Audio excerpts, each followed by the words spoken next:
D'abord, on prend l'homme. On dit d'abord que c'est que l'homme. On dit c'est l'être qui est tout et rien.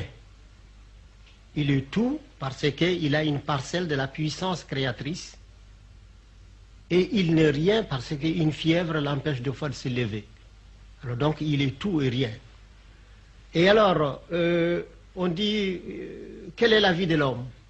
Alors la vie de l'homme est subdivisée en 9 degrés, mais chaque degré, et puis ces 9 degrés sont encore subdivisés en 3 étages, et chaque étage a 3 degrés. Et chaque degré correspond à 7 ans. Ainsi, de la naissance jusqu'à la 7e année, on est au premier degré du degré inférieur. C'est-à-dire l'enfant est à l'école de sa mère. Il n'obéit qu'à sa mère, il ne croit qu'à sa mère. Tout ce qu'on lui dit, il vient demander à sa mère, ce papa m'a dit ça, est-ce que c'est vrai? Ou bien je vis ça, est-ce que c'est vrai?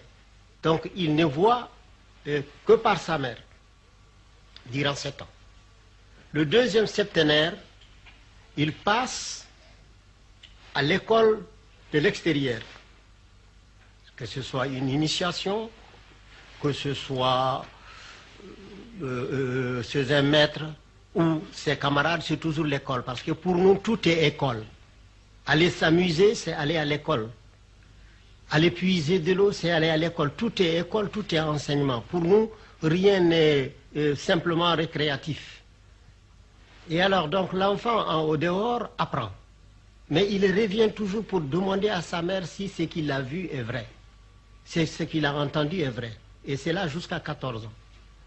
À partir de 14 ans, c'est-à-dire le deuxième septénaire passé, l'enfant commence à être une personnalité, c'est séparant de sa mère, parce qu'il va vers sa 21e année, il commence à dire à sa mère, non, tu n'as pas compris, c'est pas comme ça. Il commence à raisonner. Et alors à 21 ans, il a fini le petit cycle. Alors, il est censé avoir fait un premier tour dans toutes les initiations. On lui a parlé des êtres vivants, immobiles. On lui a parlé des êtres vivants, mobiles. Ensemble, pour parler comme un terme, on lui a parlé du règne animal, on lui a parlé du règne végétal, on lui a parlé du règne minéral. Alors maintenant, il approfondit ça encore, durant 21 ans, qui constitue trois âges encore.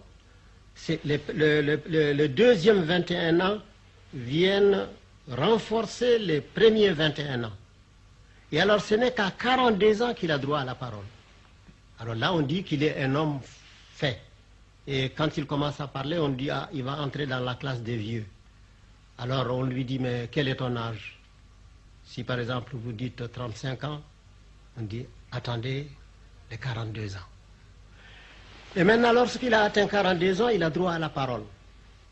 C'est-à-dire il a encore 21 ans à enseigner obligatoirement. On doit exiger de lui, il faut qu'il rende. C'est qu'en 21 ans, il a pris dans sa jeunesse, il a mûri dans son âge d'homme, il faut qu'il le rende dans son âge de vieillesse, c'est-à-dire jusqu'à 63 ans. Alors à partir de 63 ans, chez le peuple, on dit il est hors du parc. C'est comme une espèce de retraité. On ne peut plus exiger de lui, mais il peut donner lui parce qu'il peut bénéficier de la vie. Mais il est considéré comme terminé à 63 ans.